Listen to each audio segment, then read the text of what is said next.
Hi, my name is Raghav Agarwal. I'm a fourth year medical student at Wake Forest School of Medicine.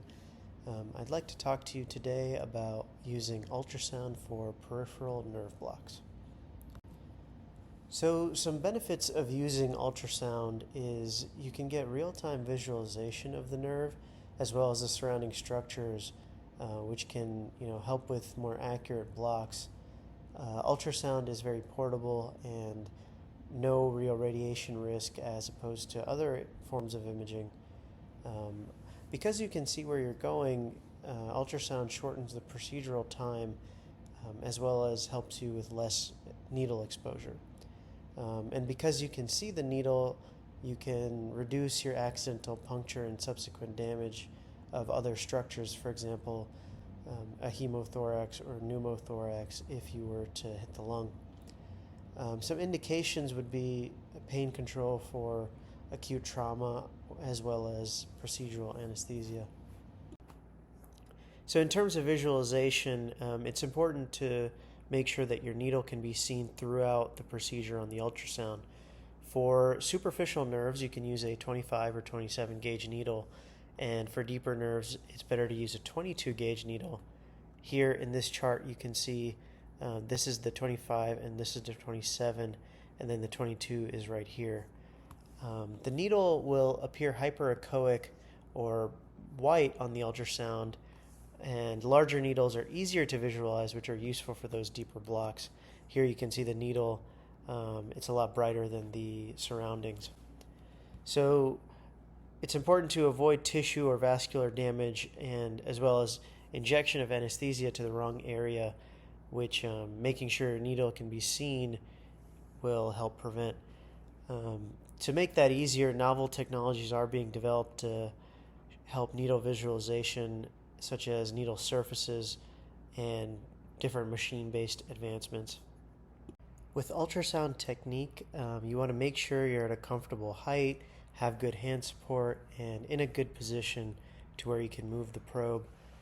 You'll want to make sure to use plenty of gel. This is because sound waves do not travel well in air, so the gel helps remove the layer between the transducer and the skin. For sterility, gel is placed on the transducer between the sterile sleeve and the patient's skin. As you can see here, this is the sleeve and transducer. The gel is in between. And since these are sterile procedures, you want to make sure you clean the skin with chlorhexidine with alcohol, as well as other sterile measures. So in terms of needle orientation, you can put the needle in plane or out of plane. In plane means that the needle is inserted parallel to the long side of the transducer and visualized in long axis so the whole needle is seen. The challenge with this method is to keep the entire needle in the image. As you can see here, the needle is inserted parallel to this long axis, and you can see the entire needle on this image. As opposed to if the needle is out of plane, the needle is inserted perpendicular to the transducer. On ultrasound, this will show the needle tip will appear as a small dot. The challenge with this one is to maintain a view of the needle throughout the procedure, as well as distinguishing the tip from the rest of the needle.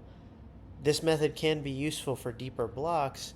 As you can see here, the needle is going in perpendicular to the transducer, and the needle tip is visualized as this small dot right there.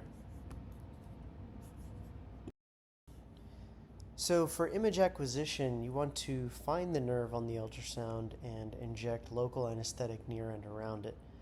To help, for peripheral nerves, you'll see generally a polyfascicular echo texture, which means there's a large number of hypoechoic fascicles with surrounding hypoechoic tissue, which is referred to as honeycomb appearance. You can see here this is a peripheral nerve, and it sort of looks like a honeycomb. And for these peripheral nerves, you want to use a high-frequency linear probe, as depicted here.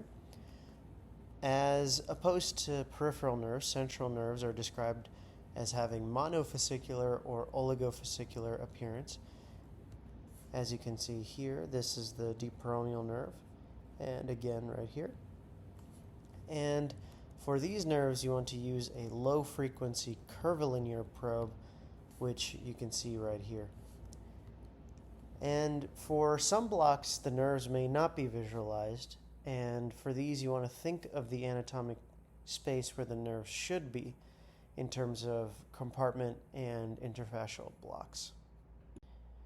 Some general tips for this procedure: you want to optimize your image with your depth, focus, and gain.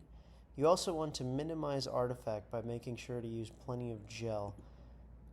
As you can see here, this provider is using plenty of gel between his transducer and needle.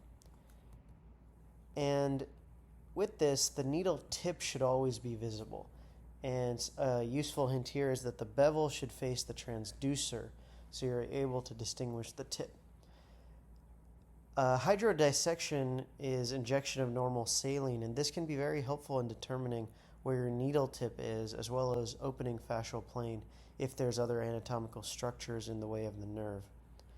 Local anesthetic should track around and along the peripheral nerve and branches. As you can see here, this is a needle. This is the ulnar nerve, and the needle has injected local anesthetic, which you can see as being a little darker here. There are specific signs of success with particular nerve blocks, and distribution of the local can be confirmed by sliding the transducer along the nerve course. Thank you so much for your attention, and please leave any questions or comments down below.